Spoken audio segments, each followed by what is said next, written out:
لو ما كنت ممثل اليوم يا فيصل ايش كنت راح تكون؟ يمكن بزنس وومن. سومن لايق لك. شكرا. موظفة في وحدة من الشركات الحكومية. ممثلة برضو. ممثلة برضو، ما في أي شيء ثاني؟ لا.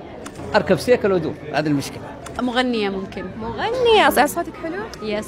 تعطينا طيب كذا بيت الحين كذا أو بعطيكي أغنية فيها كودو. الحلوة دي قامت تعجن في الفجرية وديك بيدا كودو كودو مو كوكو كوكو كودو كودو. حبيت. عرفت الأغنية على كيفي.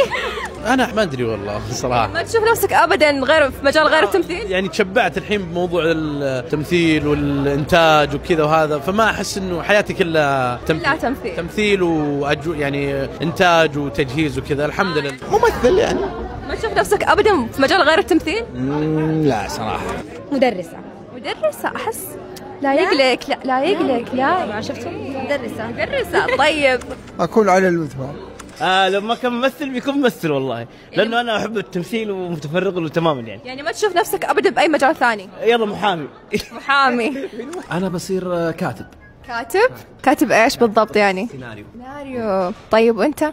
لاعب كورة. لاعب كورة.